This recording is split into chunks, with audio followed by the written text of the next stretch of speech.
Everyone, ಮತ್ತೊಮ್ಮೆ crayons ಟ್ಯಾರೋಗೆ ಸ್ವಾಗತ. ಇವತ್ತಿನ ರೀಡಿಂಗ್ನಲ್ಲಿ ಅವ್ರ ಮನಸ್ಸಲ್ಲಿ ಏನಿದೆ ಅನ್ನೋದನ್ನ ಕೇಳೋಣ. What is in their mind? ಇದೊಂದು ಜನರಲ್ ಕ್ಯಾಂಡಲ್ ವ್ಯಾಕ್ಸ್ ರೀಡಿಂಗ್ ಆಗಿರುತ್ತೆ, ಟೈಮ್ಲೆಸ್ ಆಗಿರುತ್ತೆ, ಹಾಗೆ ಕಲೆಕ್ಟಿವ್ ಎನರ್ಜಿನಲ್ಲಿ ಇರುತ್ತೆ. ಯಾರ್ಯಾರು ನನಗೆ ಸಬ್ಸ್ಕ್ರೈಬ್ ಮಾಡ್ತಾ ಇದ್ದೀರಾ, ಕಾಮೆಂಟ್ಸ್ ಮಾಡ್ತಾ ಇದ್ದೀರಾ, ಪ್ರತಿದಿನ ತಪ್ಪದೆ ನನ್ನ ವಿಡಿಯೋಸ್ ನೋಡ್ತಾ ಇದ್ದೀರಾ, a lot of thanks to you. ಈಗ ಏನು ಬರುತ್ತೆ, ನೀವು ಇಷ್ಟಪಡ್ತಾ ಇರುವ ವ್ಯಕ್ತಿಯ ಮನಸ್ಸಲ್ಲಿ ಏನಿದೆ ಅನ್ನೋದನ್ನ ಕೇಳೋಣ.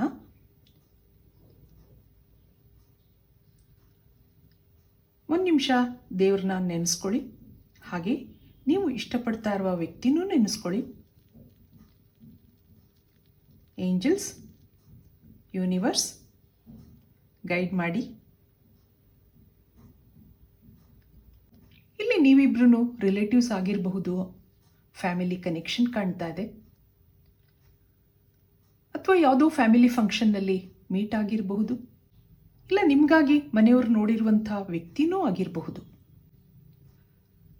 ಸ್ವಲ್ಪ ದಿನ ಇಲ್ಲಿ ಒಳ್ಳೆ ಫ್ರೆಂಡ್ಶಿಪ್ ಇತ್ತು, ನೀವು ಆ ವ್ಯಕ್ತಿನ ಇಷ್ಟಪಟ್ಕೊಂಡಿದ್ರಿ, ಎಲ್ಲ ಚೆನ್ನಾಗಿತ್ತು. ಇದ್ದಕ್ಕಿದ್ದ ಹಾಗೆ ನಿಮ್ಮಿಂದ ದೂರ ಆಗಿದ್ದಾರೆ, ಏನೂ ಹೇಳಿಲ್ಲ, ಕಾರಣ ಗೊತ್ತಿಲ್ಲ. ನೀವು ಕಾಯ್ತಾ ಇರೋ ಹಾಗಿದೆ.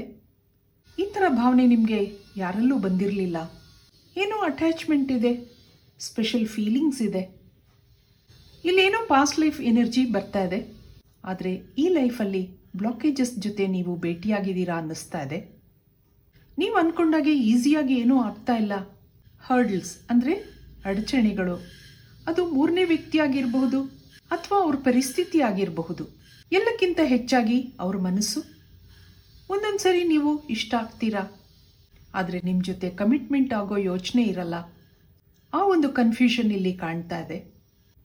ಎಲ್ಲ ಸರಿಯಾಗಿದೆ, ನೀವೂ ತುಂಬ ಇಷ್ಟ ಆಗಿದ್ದೀರಾ, ಆದರೆ ಲೈಫ್ ಪಾರ್ಟ್ನರ್ ಆಗಿ ಡಿಸಿಷನ್ ತಗೊಳ್ಳೋಕ್ಕೆ ಆಗ್ತಾ ಇಲ್ಲ ಅನ್ನಿಸ್ತಾ ಇದೆ ಅವ್ರಿಗೆ. ಇಬ್ಬರಲ್ಲೂ ಮ್ಯಾಗ್ನೆಟಿಕ್ ಪುಲ್ ಇದೆ. ನೀವು ಆದಷ್ಟು ಮ್ಯಾನಿಫೆಸ್ಟೇಷನ್ ಮಾಡ್ಕೋತಾ ಇದ್ದೀರಾ. ಇಲ್ಲಿ ನಿಮ್ಮ ಎಫರ್ಟ್ಸ್ ಜಾಸ್ತಿ ಕಾಣ್ತಾ ಇದೆ. ಅವ್ರಿಗೂ ನಿಮ್ಮ ಫೀಲಿಂಗ್ಸ್ ಅರ್ಥ ಆಗ್ತಾ ಇದೆ. ಅವ್ರಿಗೂ ನಿಮ್ಮ ಜೊತೆ ಇದ್ದಾಗ ಏನೋ ಸಮಾಧಾನ ಇರುತ್ತೆ, ಸಿಕ್ಯೂರ್ ಫೀಲಿಂಗ್ಸ್ ಇದೆ.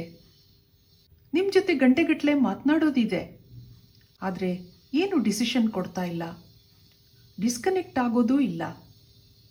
ಈ ವಿಷಯ ಬಂದಾಗ ನಿಮ್ಮ ಜೊತೆ ಡಿಪ್ಲೊಮ್ಯಾಟಿಕ್ ಆಗಿ ಮಾತಾಡ್ತಾರೆ, ಕೆಲವು ಸರಿ ನಿಮ್ಮನ್ನು ಅವಾಯ್ಡ್ ಮಾಡಿರೋದು ಉಂಟು.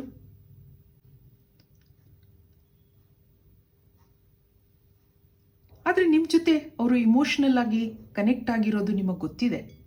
ನಿಮ್ಮ ಮೇಲೆ ಪೊಸೆಸಿವ್ನೆಸ್ ಇದೆ. ಡಿಸ್ಕನೆಕ್ಟ್ ಆಗೋಕೆ ಇಷ್ಟ ಆಗ್ತಾ ಇಲ್ಲ ಅವ್ರಿಗೆ. ನಿಮ್ಮ ಹತ್ರ ಎಲ್ಲ ಪರ್ಸ್ನಲ್ ವಿಷಯ ಹೇಳ್ಕೊಳ್ಳೋದಿದೆ. ನಿಮಗೆ ಅವರೊಂದು ಸಿಂಪಲ್ ಟ್ರಾನ್ಸ್ಪರೆಂಟ್ ವ್ಯಕ್ತಿ ಅನಿಸುತ್ತೆ, ಅದಕ್ಕೆ ಅವರು ನಿಮಗೆ ಇಷ್ಟ ಆಗಿರಬಹುದು. ಇಲ್ಲೊಂದು ಐ ಶೇಪ್ ಫಾರ್ಮ್ ಆಗ್ತಾ ಇದೆ. ನಿಮ್ಮ ಐಸ್ ಅವ್ರಿಗೆ ಅಟ್ರಾಕ್ಟಿವ್ ಅನಿಸಿರಬಹುದು, ಅದನ್ನು ನಿಮ್ಮ ಹತ್ರ ಅವರು ಹೇಳಿರಲೂಬಹುದು.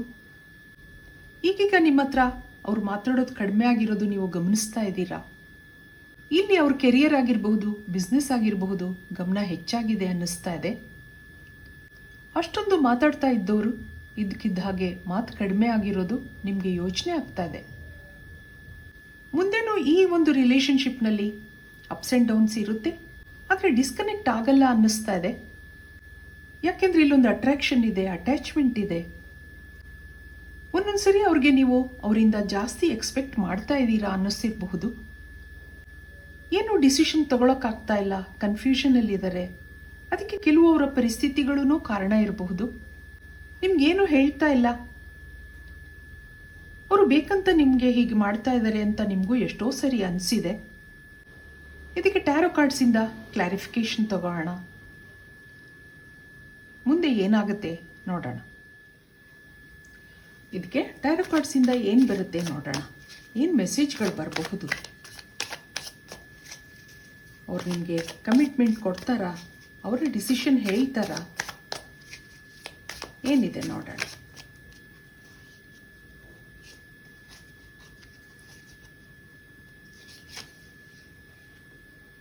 ಇಲ್ಲೊಂದು ಹೈ ಪ್ರಿಸ್ಟೆಸ್ ಬರ್ತಾ ಇದೆ. ಸೈಲೆಂಟ್ ಆಗಿದ್ದಾರೆ, ಏನಾದರೂ ಹೇಳ್ತಾರಾ ನೋಡೋಣ.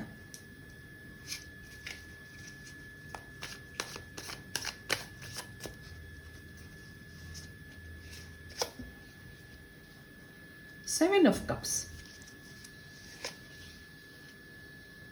ಇಲ್ಲೊಂದು ಏಸ್ ಆಫ್ ಪೆಂಟಕಲ್ಸ್, ಹಾಗೆ ಇಲ್ಲಿ ಪೇಜ್ ಆಫ್ ಕಪ್ಸ್ ಬರ್ತಾ ಇದೆ. ಇಲ್ಲಿ ನಿಮ್ಮಿಬ್ಬರಲ್ಲಿ ಪಾಸ್ಟ್ ಲೈಫ್ ಕನೆಕ್ಷನ್ ಇದೆ ಅಂತ ಹೇಳಿದೆ, ಆದ್ರಿಂದ ನೀವು ಡಿಸ್ಕನೆಕ್ಟ್ ಆಗಲ್ಲ. ಆದರೆ ಇಲ್ಲಿ ಬ್ಲಾಕೇಜಸ್ ಕಾಣ್ತಾ ಇದೆ. ಹಲವಾರು ಪರಿಸ್ಥಿತಿಗಳು, ಅಡಚಣೆಗಳು, ಹಾಗೆ ಬೇರೆಯವ್ರ ಕಾರಣದಿಂದನೂ ಅವರು ಡಿಸಿಷನ್ ಕೊಡೋಕ್ಕಾಗ್ತಾ ಇಲ್ಲ ಅನ್ನೋದಿದೆ. ಆದರೆ ಅವ್ರ ಪರಿಸ್ಥಿತಿನ ನಿಮ್ಮ ಹತ್ರ ಹೇಳ್ಕೊಳ್ಳೋಕ್ಕೆ ಇಷ್ಟ ಆಗ್ತಾ ಇಲ್ಲ, ಹೇಳ್ತಾ ಇಲ್ಲ, ಸೈಲೆಂಟ್ ಆಗಿದ್ದಾರೆ ಅನ್ನೋದಿದೆ. ಆದರೆ ನಿಮ್ಮ ಮೇಲೆ ಪ್ರೀತಿ ಭಾವನೆ ಇದೆ. ಅವ್ರು ನಿಮಗೋಸ್ಕರ ಏನು ಮಾಡೋಕ್ಕೂ ರೆಡಿ ಇದ್ದಾರೆ. ಏನು ಮಾಡೋಕ್ಕೂ ರೆಡಿ ಇದ್ರೂ ಯಾಕೋ ಮನಸ್ಸು ಯೋಚನೆ ಮಾಡ್ತಾ ಇದೆ, ಏನು ಹೇಳಬೇಕು ಅಂತ ಅನ್ನಿಸ್ತಾ ಇಲ್ಲ, ಆದರೆ ನಿಮ್ಮನ್ನು ಬಿಟ್ಕೊಡೋಕ್ಕೂ ಇಷ್ಟ ಇಲ್ಲ. ಆ ಒಂದು ಕನ್ಫ್ಯೂಷನ್ ಇಲ್ಲಿ ಕಾಣ್ತಾ ಇದೆ. ಯೂನಿವರ್ಸ್ ಕಾರ್ಡಿಂದ ಕೆಲವು ಮೆಸೇಜ್ ನೋಡೋಣ ಏನಿದೆ ಅಂತ. ಇಲ್ಲೊಂದು ಎಕ್ಸಿಸ್ಟೆನ್ಸ್, ನಿಮ್ಮ ಮೇಲೆ ಪ್ರೀತಿ ಇದೆ, ಅಬಂಡೆನ್ಸ್ ತುಂಬ ಇದೆ, ಆದರೆ ಸೈಲೆಂಟ್ ಆಗಿದ್ದಾರೆ, ಏನೂ ಹೇಳ್ತಾ ಇಲ್ಲ. ಈ ಒಂದು ಜೀವನದಲ್ಲಿ ನಿಮ್ಮ ಜೊತೆ ಅವರು ಬಾಳ ಸಂಗಾತಿಯಾಗಿ ಬರಬೇಕು ಅನ್ನೋ ಆಸೆ ಇದೆ, ಆದರೆ ಕೆಲವು ಅಡಚಣೆಗಳಿದೆ, ಬ್ಲಾಕೇಜಸ್ ಇದೆ. ಅದು ಅವರನ್ನ ಮಾತಾಡೋಕ್ಕೆ ಬಿಡ್ತಾ ಇಲ್ಲ, ಡಿಸಿಷನ್ ತಗೊಳಕ್ಕೆ ಬಿಡ್ತಾ ಇಲ್ಲ ಅನ್ನೋದಿದೆ. ಮುಂದೆ ಇಲ್ಲೊಂದು ಬ್ರೇಕ್ ಇದೆ ನಿಮಗೆ.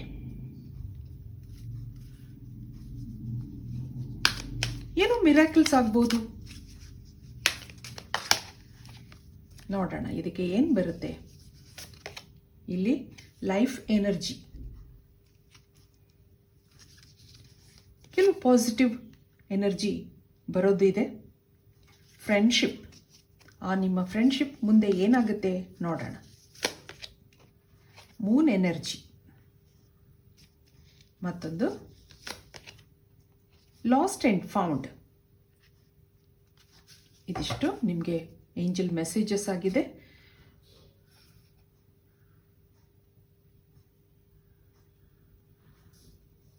ಇಲ್ಲಿ ನೀವಿಬ್ರು ಮ್ಯೂಸಿಕ್ ಇಷ್ಟಪಡುವಂಥ ವ್ಯಕ್ತಿಗಳಾಗಿರಬಹುದು. ಲೈಫ್ ಎನರ್ಜಿ, ಇಲ್ಲೊಂದು ಟ್ರಾನ್ಸ್ಫಾರ್ಮೇಷನ್ ಇದೆ. ಯಾವೊಂದು ಬ್ಲಾಕೇಜಸ್ ಇತ್ತು, ನೆಗೆಟಿವ್ ಎನರ್ಜೀಸ್ ಇತ್ತು, ಅದೆಲ್ಲ ಗ್ರ್ಯಾಜುಯಲ್ ಆಗಿ ಕಡಿಮೆ ಆಗ್ತಾ ಬರುತ್ತೆ ಅನ್ನಿಸ್ತಾ ಇದೆ. ನಿಮ್ಮ ಕೆಲವು ಮ್ಯಾನಿಫೆಸ್ಟ್ಗಳಾಗಿರಬಹುದು. ಅದರ ಪರಿಣಾಮವಾಗಿ ಇಲ್ಲೊಂದು ಪಾಸಿಟಿವ್ ಎನರ್ಜಿ ಇದೆ, ಲೈಫ್ ಎನರ್ಜಿ ಬರ್ತಾ ಇದೆ. ಇಲ್ಲಿ life energy, Moon energy. Moon energy ಅಂದಾಗ ಕನ್ಫ್ಯೂಷನ್ ಇದೆ, ಆದರೆ ಅದೆಲ್ಲ ಸರಿಯಾಗುತ್ತೆ ಅನ್ನೋ ಒಂದು ಮೆಸೇಜ್ ನಿಮಗೆ ಫೈರೀಸ್ ಕೊಡ್ತಾ ಇದ್ದಾರೆ. What was once lost is about to be found. ಎಷ್ಟೋ ಸರಿ ನೀವು ಅಂದ್ಕೊಂಡಿರಬಹುದು, ಈ ವ್ಯಕ್ತಿನ ನಾನು ಕಳ್ಕೊತೀನೇನೋ, ಆ ಥರ ನೀವು ಅಂದ್ಕೊಂಡಿರಬಹುದು. ಆದರೆ you will get that person, ಮತ್ತೆ ನಿಮ್ಮ ಫ್ರೆಂಡ್ಶಿಪ್ ಕಂಟಿನ್ಯೂ ಆಗುತ್ತೆ ಅನ್ನೋದಿದೆ. ಕೆಲವು ಚಾನ್ಸ್ ನೋಡೋಣ ಏನು ಬರುತ್ತೆ ಅಂತ. ಇಲ್ಲೊಂದು ಹಾರ್ಟ್ ವಿತ್ ವಿಂಗ್ಸ್, ಮತ್ತೊಂದು ಐಸ್ ಬರ್ತದೆ. ಇದಕ್ಕೆಲ್ಲ ನಾನು ಹೇಳ್ತೀನಿ, ಅರ್ಥ ಹೇಳ್ತೀನಿ. ಮತ್ತೊಂದು ಈಗಲ್ ಬರ್ತದೆ.